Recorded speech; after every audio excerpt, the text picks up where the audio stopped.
Hello, welcome back. आज का topic है आर्टिकल्स।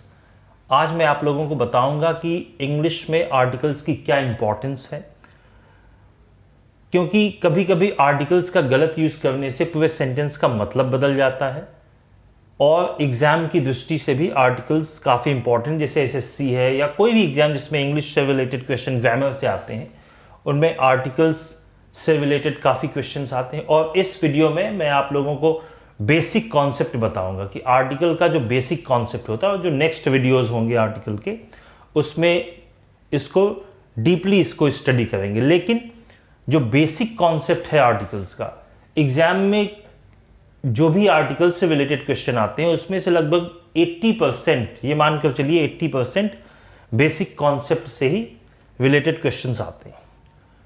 तो आर्टिकल्स शुरू करने के पहले अगर आप लोगों ने अभी तक मेरे चैनल को सब्सक्राइब नहीं किया है तो प्लीज़ लाइक एंड सब्सक्राइब करना मत भूलिए। चलिए शुरू करते हैं आर्टिकल्स। आर्टिकल्स दो तरीके के होते हैं, एक तो इनडेफिनेट आर्टिकल्स और एक डेफिनेट आर्टिकल। इनडेफिनेट आर्टिकल जो होता है उसकी कैटेगरी में आता है ए एंड एन। ये दो, ये इनडेफिनेट का मतलब कि जिस चीज़ में हमें पहले से जैसे पता नहीं है, हम किसी चीज़ को पहले से इंट्रोड्यूस कर रहे हैं, जिस चीज़ पहली बार इंट्रोड्यूस कर रहे हैं, उनके लिए ये इनडेफिनेट। डेफिनेट जैसे ये है डेफिनेट, ये डेफिनेट आर्टिकल द, ये हम लोग कब यूज़ करते हैं? डेफिनेट मतलब जो अगर कोई पर्टिकुलर चीज़ है जिसको हम जानते हैं तो वहाँ पर हम लोग डेफिनेट आर्टिकल का, जो निश्चित चीज़ होती है उसके लिए हम लोग डेफिनेट आर्टिकल का यूज़ करते हैं। चलिए अभी आप लोगों को मैं बताता हूं उसके लिए डिटेल में। जैसे a an, when we are introducing, जब हम कोई चीज़ किसी को पहली बार बताते हैं, when we are introducing something for the first time we use indefinite articles, right. जो हम किसी चीज़ को पहली बार बताते हैं। द, जब when we are talking about something which is either already mentioned or is understood or known by the speaker and the listener। जब कोई चीज़ हम लोग द का यूज़ हम लोग तब करते हैं, जैसे किसी चीज़ की हम लोग बात कर रहे हैं, जैसे कोई स्पीकर है, मैं जैसे किसी को कोई चीज़ बता रहा हूँ, तो अगर मैं उसको कोई चीज़ बता रहा हूँ और वो आदमी उस चीज़ को पहले से जानता है तो मैं वहाँ पे द का यूज़ करूँगा। जैसे मुझे पता है कि ये आदमी ऑलरेडी जानता है। जैसे अब पहले हम लोग ए और एन को समझ लेते हैं, फिर उसके बाद मैं आपको डेफिनेट आर्टिकल एक्सप्लेन करूंगा ताकि कोई कंफ्यूजन ना हो। एक एक करके चलते हैं। पहले देखते हैं ए और एन का। हम लोग जो कॉन्सोनेंट इंग्लिश में जैसे ABCD होता है तो इसमें 5 वाउल्स होते हैं, जैसे A, E, I, O, U। ये इनको इंग्लिश अल्फ़ाबेट में ये वाउल्स हैं। इसके अलावा जितने भी लेटर्स होते हैं वो, उनको हम लोग कॉन्सोनेंट बोलते हैं। तो जहां पर भी ये AEIOU, जहां पर भी वाउल साउंड्स आते हैं उसके पहले हम लोग एन का यूज करते हैं। और जो आर्टिकल्स होते हैं ये कॉमन नाउन के, जो कॉमन नाउन्स होते हैं, कॉमन नाउन्स के पहले आर्टिकल यूज होते हैं। ये usually abstract noun, material noun, इनके पहले आर्टिकल्स जो है वो यूज नहीं होते। ये प्रॉपर नाउन, ये कॉमन नाउन के पहले यूज होते हैं।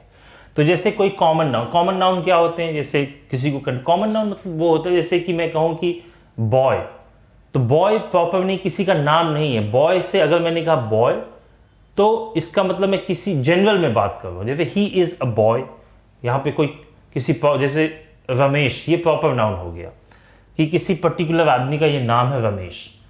जैसे मैं कहूँ कि today I met a boy, तो मतलब मैं एक लड़के की बात कर रहा हूँ, उससे आपको ये नहीं क्लियर है कि मैं किसकी बात कर रहा हूँ। अगर मैं कहूँ कि today I met Ramesh, Dinesh, तो वो प्रॉपर नाउन है। तो कोई ऐसा वर्ड जो किसी जनरल पब्लिक में, मतलब किसी जनरल चीज़ को लिए यूज़ किया जाएगा, उसको हम लोग कॉमन नाउन बोलते हैं। जैसे मैन, बॉय, बुक, तो ये कॉमन नाउन्स है। तो कॉमन नाउन्स के पहले अगर ये कोई वर्ड है, कोई कॉमन नाउन है और वो ए ई आई ओ यू इन वाउल साउंड्स के से शुरू हो रहा, तो वहां पर हम लोग एन का यूज करते हैं। मैं आपको जैसे कि हिंदी में अब ये वाउल्स क्या होते हैं, स्वर जैसे हिंदी में होता है अ आ ई, ये जैसे होते हैं sounds.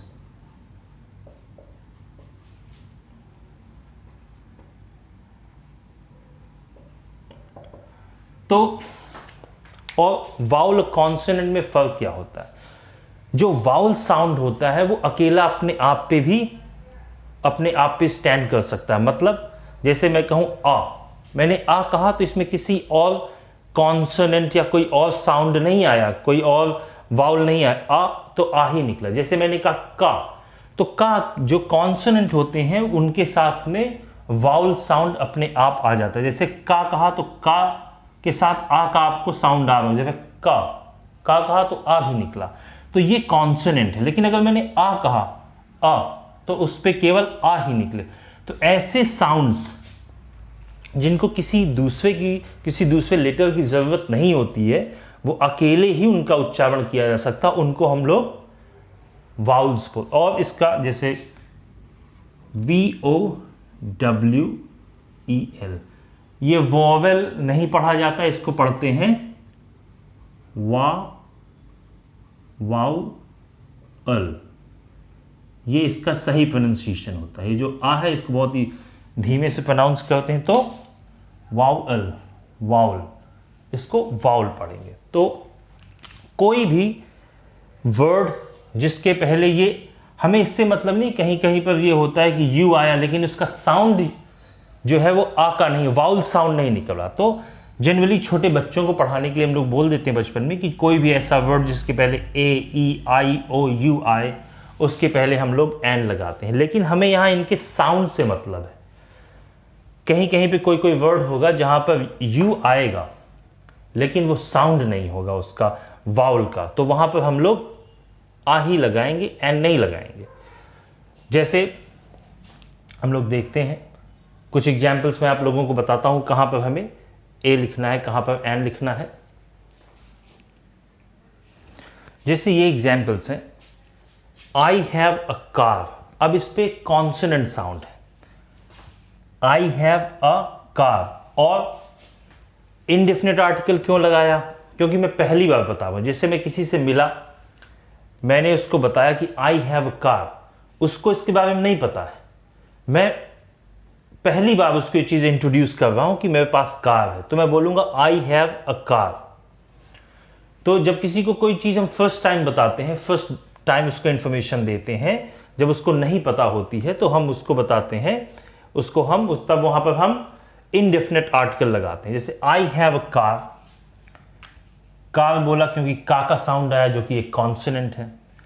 I know a man who has good contacts, मैं एक आदमी को जानता हूं जिसके अच्छे कॉन्टैक्ट्स, अच्छे संपर्क हैं। ही इज अ प्लम्बर, वो एक प्लम्बर है।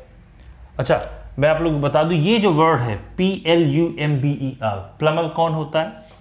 जो घर में पाइप की फिटिंग करने आता है, जैसे जो पानी वानी का, जैसे टैप आपका खराब हो गया तो टैप बदलने आया, तो उसको हम लोग बोलते हैं प्लम्बर। इसका सही प्रोनाउंसिएशन होता है प्लम्बर, प्लम्बर। इसको हम लोग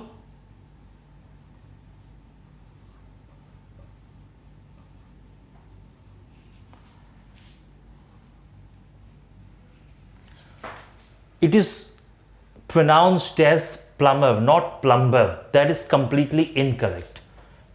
ये इसमें जो है हम बी साइलेंट होता है, so we will pronounce it as plumber. अगर आप यूएस चाहें, यूएस में लोग यूजुअली इसको प्रोनाउंस नहीं करते, वहां पर जो वा का प्रोनाउंसिएशन नहीं होता तो वो इसको बोलेंगे प्लम्बर, प्लम्बर, प्लम्बर। तो इसका सही प्रोनाउंसिएशन होता है plumber, it is not plumber, it is plumber, he is a plumber. साथ में आप लोग प्रोनाउंसिएशन का भी देखते चलिएगा। This is an umbrella, this is an umbrella. अब यह एक छाता, यहां पे आ का साउंड आया। मैंने आपको बताया कि वो साउंड्स जो किसी दूसरे लेटर की या दूसरे साउंड की हेल्प नहीं लेते हैं उनको हम लोग वाउल बोलते हैं। जैसे आ बोला तो आ ही है, का बोला तो उसमें का तो है ही है, साथ में आ का साउंड आ गया इसलिए वो कॉन्सोनेंट हो, अम्ब्रेला। तो दिस इज एन अम्ब्रेला। अब आ का साउंड आया तो इसलिए हम लोगों ने यहां पर एन लगाया। अच्छा, ये जो आर्टिकल्स होते हैं ये केवल नाउन्स के पहले होते हैं। एडजेक्टिव में हम लोग आर्टिकल नहीं लगाते, लेकिन अगर कोई एडजेक्टिव जैसे ये है, अगर मैं बोलूं कि he is an excellent, that will be wrong क्योंकि ये एडजेक्टिव है। लेकिन अगर उसके साथ एडजेक्टिव के बाद में कॉमन नाउन लगा हुआ है बॉय, तो हम लोग इस पे फिर आर्टिकल लगाएंगे, लेकिन फिर आर्टिकल जो लगाएंगे वो एडजेक्टिव के अकॉर्डिंग लगेगा। जैसे एडजेक्टिव में ई है, अब हमें इसके मतलब नहीं है, जो एन के ठीक बाद जो वर्ड होगा, जो भी होगा, अगर यहां पे एडवर्ब होता तो हम एडवर्ब के हिसाब से देखते कि यहां पर क्या क्या आएगा। तो इसके ठीक बाद का जो वर्ड होता है उसका हम साउंड देखते हैं कि वो कैसा आया। जैसे ये वाउल साउंड है, he is an excellent boy. तो अब यहां पे एक्सीलेंट बॉय है, चूंकि एक कॉमन नाउन इधर लगा हुआ है इसलिए हम लोगों ने इसको यहां पर हम लोगों ने एन लगा दिया एडजेक्टिव के पहले। अगर यहां पर ये बॉय नहीं होता तो हम लोग बोलते ही इज एक्सीलेंट। तब हम लोग ये नहीं बोलते कि ही इज एन एक्सीलेंट, वो गलत हो जाता। अब इस समय ये सही कि he is an excellent, he is an excellent boy. ये भी देखिए, देख लीजिए, जैसे ये हिंदी में अगर आपको लिखा मिलेगा तो boy,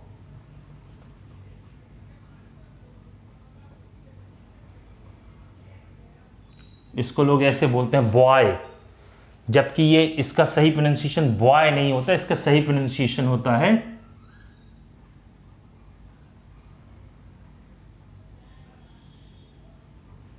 boy.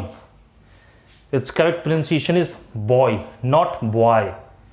So he is an excellent boy. अब आप लोगों को मैं कुछ और एग्जाम्पल्स बताता हूं जिससे आप लोगों को ए और एन का यूज क्लियर हो जाएगा। जैसे ये कुछ शब्द हैं, जैसे एन, एंड। अब यहां पर वाउल साउंड आया एन, एंड, तो हम लोगों ने यहां पे एन लगाया। यहां पे यू से शुरुआत तो है इसकी, लेकिन जब हम इसको जब हम प्रोनाउंस करते हैं, जो इसका सही प्रोनाउंसिएशन है वो होता है, इसको हम बोलते हैं यूनिवर्सिटी।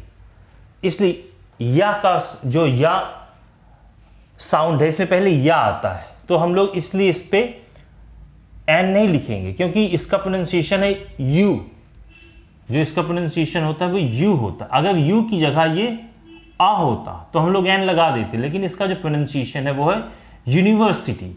इसलिए चूंकि साउंड या का पहले आता है इसलिए हम लोग बोलेंगे अ यूनिवर्सिटी, अ यूनियन।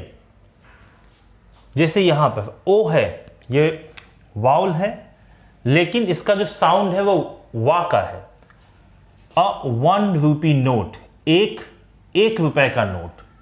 चूंकि यहां पर वा का साउंड आया है इसलिए हम लोग यहां पर ए लिखेंगे।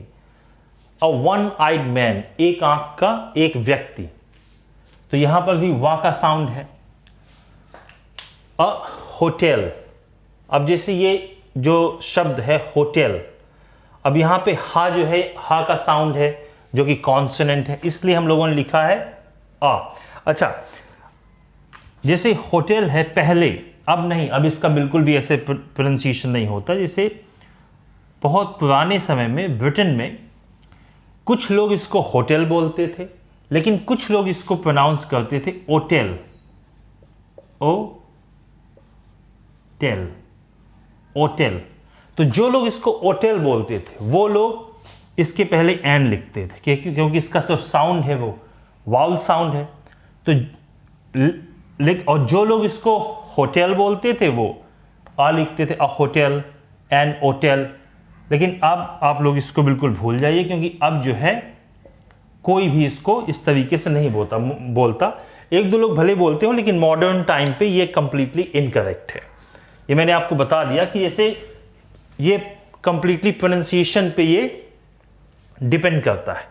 अब जैसे ये वर्ड है, अब आप अगर प्रोनाउंस करेंगे तो आपको लगे जैसे इसको तो ईयर बोलते हैं, लेकिन इसका जो सही प्रोनाउंसिएशन जो आप इसको हिंदी में अगर लिखेंगे तो ये ऐसे लिखा जाएगा, ये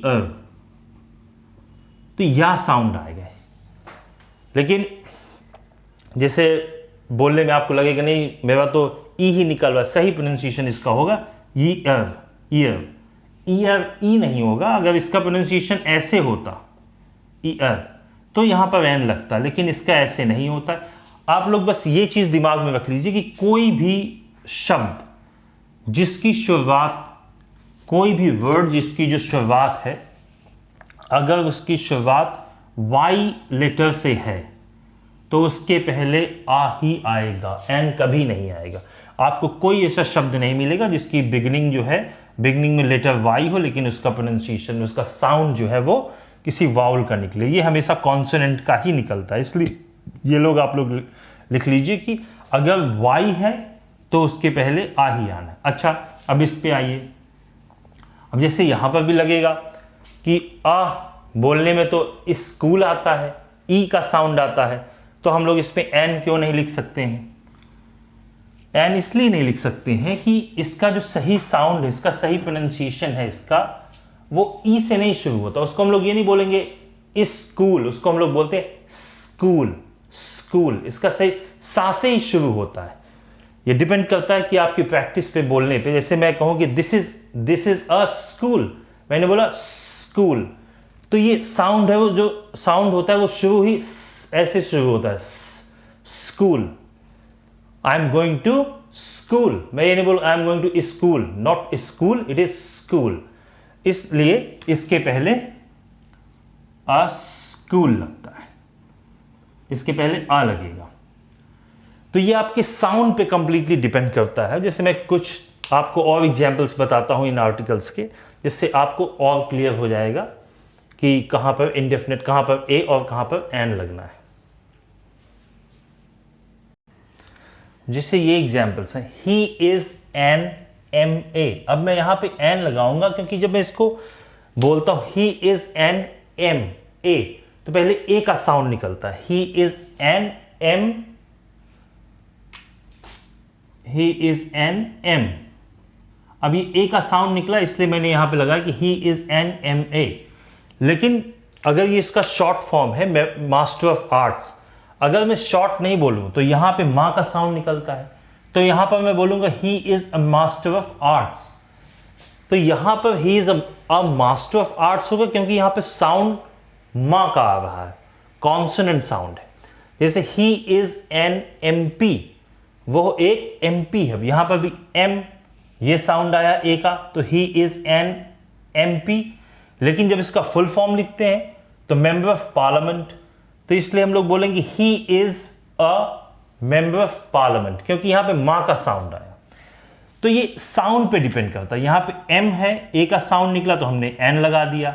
यहां पे कॉन्सोनेंट साउंड निकला मां, तो हमने आ लगा दिया। He lost N F I R, अब यहां पे एफ, यहां पर भी एफ आया, एफ ए का साउंड आया, तो इसलिए हमने यहां पे पहले एन लगाया, he lost N F I R. अगर ये फुल फॉर्म होता first F I R S T, तो हम लोग बोलते, तो वहां पे फिर आ लगाते हम लोग। तो ये इसका बेसिक कॉन्सेप्ट है कि कहां पर हमें डिपेंड करता है साउंड पे। जहां पर भी वाउल साउंड हो, वाउल साउंड कौन से होते हैं?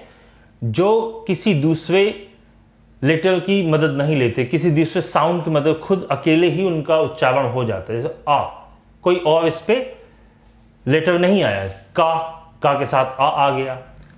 इसलिए, और जो लेटर्स दूसरे की हेल्प लेते हैं उनको बोलते हैं कॉन्सोनेंट। तो ये हुआ वाउल। अच्छा, एक चीज मैं आप लोगों को बता दूं कि वैसे ज्यादातर लोगों को पता है, लेकिन कभी कभी कुछ लोगों को नहीं पता है कि अल्फाबेट जो होता है, अल्फाबेट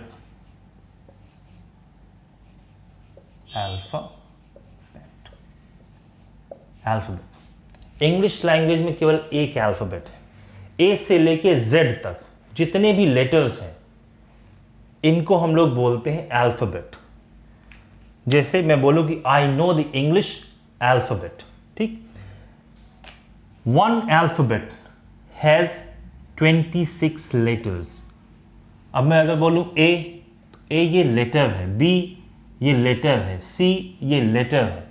ये नहीं, ये मैं नहीं भी बोलूंगा कि इसमें बच्चों इस बताइए कि इस वर्ड में कितने अल्फाबेट्स हैं। अल्फाबेट्स नहीं, कितने लेटर्स हैं, ऐसे बोलते हैं। अल्फाबेट तो एक ही है, ए से लेके जेड तक।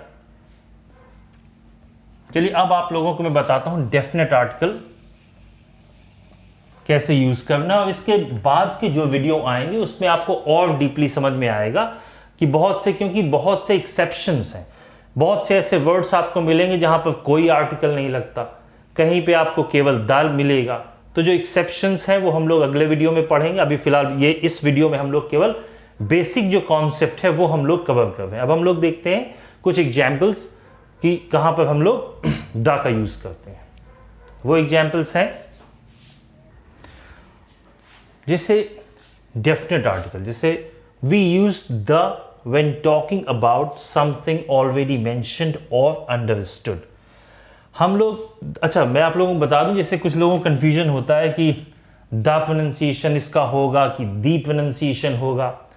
दोनों सही, आप दोनों में से कोई भी बोलिए, लेकिन अगर आप बहुत ही डीप जाएंगे कि नहीं एग्जैक्ट क्या है, तो द हम लोग का प्रोनाउंसिएशन होता है अगर इसके बाद का जो वर्ड है वो कॉन्सोनेंट साउंड से शुरू होता है तो हम लोग उसको द बोलते हैं। अगर वो वाउल साउंड से शुरू होता है तो हम लोग इसका प्रोनाउंसिएशन दी बोलते हैं। ये फर्क होता है। So we use the when talking about something already mentioned और अंडरस्टूड। हम लोग द का यूज तब करते हैं जब हम लोग किसी ऐसी चीज की बात करते हैं जो पहले या तो बातचीत में ही पहले हम लोग उसको मेंशन कर चुके या वो आपस में अंडरस्टूड, हम लोग उसको पहले से जानते हैं। जैसे मैं मान लीजिए अपने दोस्त से मैं बोलता हूं कि I am going to bathe in the river, मैं नदी में नहाने जा रहा हूं। तो इसका मतलब है कि जैसे मैंने अपने दोस्त को बताया कि मैं नदी में नहाने जा रहा हूं, इसका मतलब कि वो जानता है कि नदी, किस नदी की मैं बात कर रहा हूं।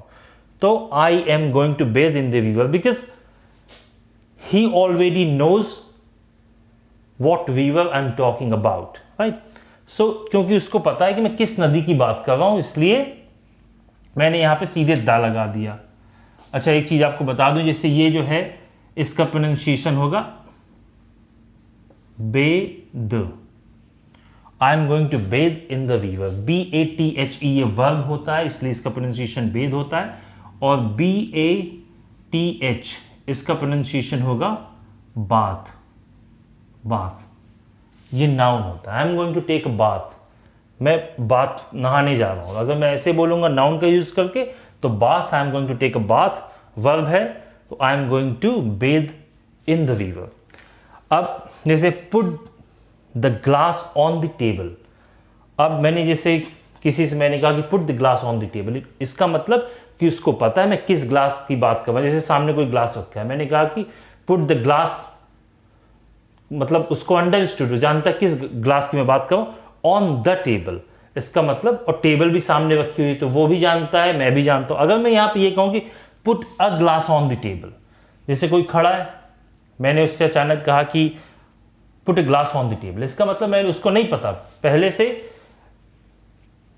मेंशन नहीं है, मैंने उससे कहा कि एक ग्लास टेबल पे रख दो, तो वो भी सही है। अगर सामने कोई ग्लास रखा है, मैं कहूं पुट द ग्लास, मतलब इस पर्टिकुलर ग्लास को, ये जो रखा हुआ इसको टेबल पे रख दो। तो जब किसी पर्टिकुलर चीज की बात करते हैं तो हम लोग द लगाते हैं, और जब हम लोग किसी पर्टिकुलर चीज की बात नहीं करते हैं, किसी चीज को पहली बार इंट्रोड्यूस करते हैं, तो हम लोग वहां पे आ लगाते हैं। तो put a glass on the table मतलब कोई भी एक ग्लास टेबल पे रख दो। अगर मैं कहूं put the glass on the table, इसका मतलब कोई ग्लास वहां पर है जिसकी मैं बात कर रहा हूं, या वहां पर नहीं भी है तो इसका मतलब उसको पता है कि मैं किस ग्लास की बात कर रहा हूं। जैसे he hit me on the face, उसने मुझको चेहरे पर मारा। अब चूंकि मैंने कहा कि ही हिट मी, मैंने यहां पे ये लिखा हुआ मी, उसने मुझको मारा। अब मैं अगर यहां पे ये लिखूं कि ऑन माई फेस, तो सीधी सी बात है, अगर मैं बता रहा हूं कि ही हिट मी, उसने मुझको पीटा, ऑन माई फेस, तो फिर यहां पर माई लगाने का कोई मतलब नहीं बनता, वो लगाने में वो गलत भी माना जाता है। क्योंकि जब ऑलरेडी आदमी मेंशन है, मैंने बताया कि उसने मुझको पीटा, तो सीधी बात है मेरे ही चेहरे पर मारा होगा ना, तो माई लिखने की वहां पर जरूरत है, he hit me on the face. अब जैसे है कि today I saw the boy you told me about, आज मैंने उस लड़के को देखा जिसके बारे में तुमने मुझको बताया।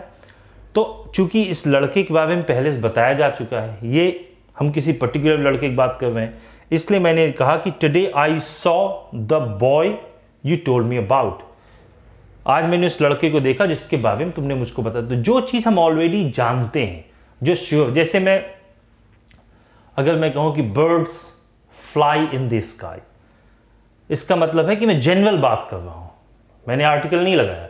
Birds fly in the sky मतलब चिड़िया जो है वो आसमान में उड़ती। अगर मैं कहूं the birds fly in the sky, इसका मतलब मैं कुछ खास चिड़ियों की बात कर रहा हूं। जैसे मैं यहां पे बैठा हूं, सामने कुछ चिड़िया जा रही है, मैंने कहा the birds are flying in the sky, इसका मतलब मैं कुछ चिड़िया हैं, मैं उनकी बात कर रहा हूं कि ये इस आसमान में उड़ रही हैं। अगर मैं केवल ये कहूं कि birds fly in the sky, it means I'm talking about birds in general, I'm not talking about some particular birds। तो ये इसमें फर्क होता है कि कहां पर, मतलब ऐसे ये होता है कहां पर हमें ए लगाना है, कहां पर एन लगाना है, कहां पर दा लगाना है, ये इसका बेसिक कॉन्सेप्ट होता है। और नेक्स्ट वीडियो में मैं आप लोगों को और फर्दर बताऊंगा, ताकि आप लोगों का आर्टिकल एकदम क्लियर हो जाए और इससे बाहर एग्जाम में कुछ नहीं आना है। अगर आप लोगों को ये वीडियो अच्छा लगा हो तो प्लीज़ लाइक और सब्सक्राइब करना मत भूलिएगा। Thank you very much, bye bye.